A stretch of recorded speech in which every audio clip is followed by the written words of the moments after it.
एक आदमी, एक ट्रेन और एक सपना जो आगे चलकर इंडिया का आईटी फ्यूचर बनने वाला था। एक शख्स खिड़की के पास बैठा कुछ लिख रहा है, बिल्कुल थका हुआ लेकिन आंखों में सपनों का सैलाब लिए हुए। उसका कहना था कि इंडिया में सब कुछ है, मेहनत, सपने, बस कमी तो एक चीज की है, केवल विश्वास। ये कहानी है इंडिया की पहली ग्लोबल आईटी कंपनी की। क्या ये सफर नारायण मूर्ति सर के लिए इतना आसान होने वाला था?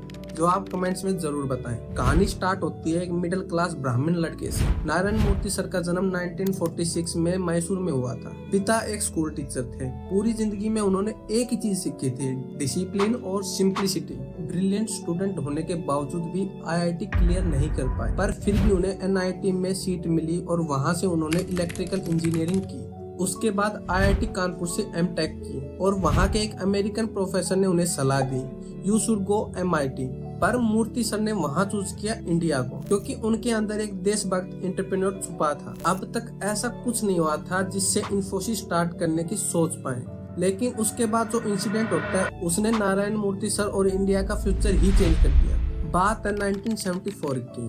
मूर्ति सर यूरोप गए हुए थे जॉब के लिए और वो फ्रांस से युगोस्लाविया जा रहे थे एक ट्रेन में। उस दौरान इमिग्रेशन ऑफिसर्स ने उन्हें कम्युनिस्ट होने के शक पर अरेस्ट कर लिया। 72 घंटे उन्हें बिना खाना पानी के सेल में रखा और रिलीज होते वक्त उन्होंने एक लाइन लिखी अपनी डायरी में, this is the last time I let A system overpower me, I will build a company that is ethical, strong and independent. यह उनकी लाइफ का टर्निंग पॉइंट था। वहाँ से वो इंडिया आकर एक टीम बनाते हैं। टीम केवल 7 लोगों की, जिनका नाम और कंपनी में भूमिका थी नंदन नीलकनी, जिनका काम स्ट्रेटेजी बनाना और क्लाइंट एक्वायर करना था, क्रिस गोपाल कृष्णन, जिनका काम टेक एनालिटिक का था, एसडी शिवपुलाल, जो कि डिलीवरी एंड ऑपरेशंस और एग्जीक्यूशन पर फोकस्ड थे, अशोक अरोड़ा, जो कि मार्केटिंग संभालते थे, एनएस राघवन, जो टीम मैनेजमेंट की देख रेख रखते थे, जो काफी काम मेंटोर में से आते थे, और 7th खुद नारायण मूर्ति सर थे एज ए लीडर। पुणे में एक रेंटेड फ्लैट में 7 लोग बैठकर सपना देख रहे हैं आईटी कंपनी का। बट बात सपने तक तो ठीक थी, लेकिन एग्जीक्यूशन के लिए लगते हैं पैसे, और पैसे किसी के पास थे नहीं। वहाँ मूर्ति सर ने अपनी वाइफ सुधा मूर्ति से 10,000 रुपए उधार लिए। उनकी वाइफ ने केवल विश्वास पर अपनी मेहनत से जोड़े हुए रुपए उन्हें दे दिए। ये कहने का कारण है 80s में 10,000 रुपए काफी बड़ी रकम हुआ करती थी, क्योंकि किसी चीज की भी स्टार्टिंग में सक्सेस से ज्यादा डूब जाने का डर होता है। उन्हें लेकर एक छोटी सी जगह ली, एक कंप्यूटर और स्टार्ट किया Infosys consultant private limited. Infosys एक नाम नहीं, एक स्कूल है वैल्यूज का। उन्हें एक फोन लगवाने में 2 साल लग गए, पर असली स्ट्रगल तो अभी बाकी था। इंडिया में सॉफ्टवेयर का मार्केट तब 0 के बराबर था और फॉरेन क्लाइंट्स विश्वास नहीं करते थे। कम्युनिकेशन सिर्फ फैक्स और ट्रंक कॉल से ही हो पाता था।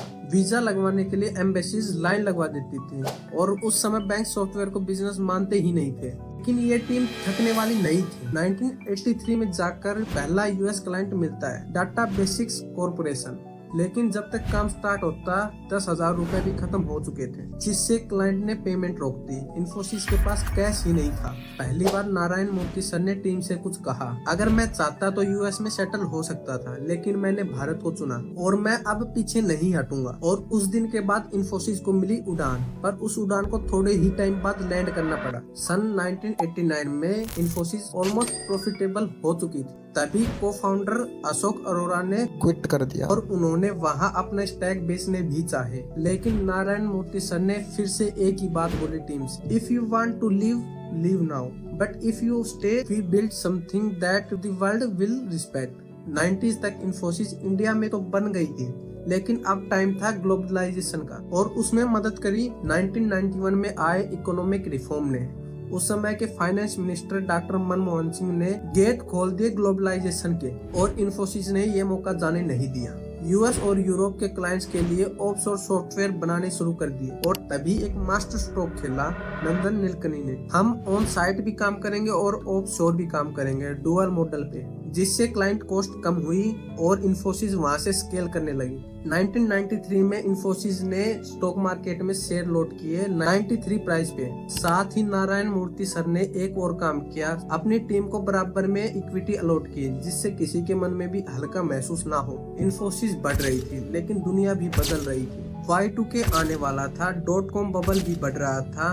अब इन्फोसिस को बहुत बड़े क्लाइंट हैंडल करने थे। लेकिन तब एक ऐसा मोमेंट आया जब इन्फोसिस के सामने था या तो $1 बिलियन कंपनी बनना या बिल्कुल खत्म हो जाना, क्योंकि हर उड़ान के साथ एक नया रिस्क आता है। 1998 में दुनिया पैनिक में थी। कंप्यूटर का कैलेंडर 1999 से 2000 में जाएगा और लोगों को डर था कि पुराना सिस्टम अब क्रैश हो जाएगा, क्योंकि जो कोड थे वो YY मॉडल पे डेवलप थे।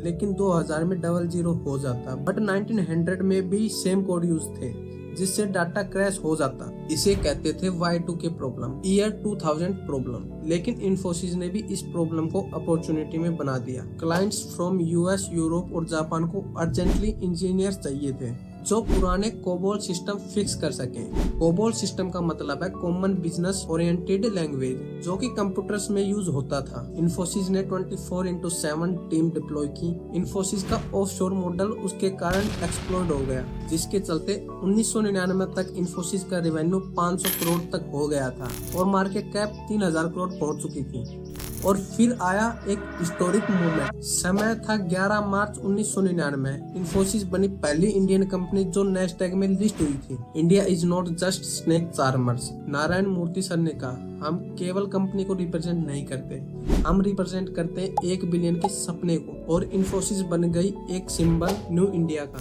सन 2002 तक इन्फोसिस बन चुकी थी $1 बिलियन कंपनी। और वहाँ मूर्ति सर ने एक डिसीजन लिया पोस्ट छोड़ने का, और उन्होंने लीडरशिप दी नंदन नीलकनी को, जो कि थे इंडिया के हार्वर्ड कहलाने वाले IIT बॉम्बे के ग्रेजुएट। नीलकनी के अंडर इन्फोसिस ने फोकस किया ग्लोबल डिलीवरी मॉडल, कंसल्टिंग और एंटरप्राइज सॉल्यूशंस पे। 2004 तक इन्फोसिस के पास 36,000 एम्प्लॉइज थे। और एक चीज जो सबसे यूनिक थी, ट्रांसपेरेंसी, जिसके कारण 2010 तक आते आते इन्फोसिस बन चुकी थी 10,000 करोड़ की कंपनी। बट 2014 में कंपनी में इंटरनल पॉलिटिक्स शुरू हो गई, फाउंडर्स वर्सेस न्यू बोर्ड, क्योंकि उस समय तक टीसीएस जैसी कंपटीटर आ चुके थे। इसके चलते नारायण मूर्ति सर ने वापस एंट्री मारी एज ए मेंटोर। उन्होंने विशाल सिक्का को CEO बनाया, जो कि थे पहले नॉन फाउंडर CEO। 2017 में कंट्रोवर्सी ज्यादा बढ़ने लगी, कंप्लेंट्स, बोर्ड कॉन्फ्लिक्ट्स और विशाल सिक्का को रिजाइन देना पड़ा। आज इन्फोसिस दुनिया के टॉप IT फर्म में से रेवेन्यू $20+ बिलियन हो चुका है और आज कंपनी में 3 लाख प्लस एम्प्लॉइज काम करते हैं। आज कंपनी 50+ कंट्रीज में सर्विस देती है और ये पॉसिबल हुआ एक आदमी के सपने से। इन्फोसिस की कहानी केवल बिजनेस की कहानी नहीं है, ये है एक विजनरी लीडरशिप, अनशेकेबल एथिक्स और टीम वर्क की मिसाल।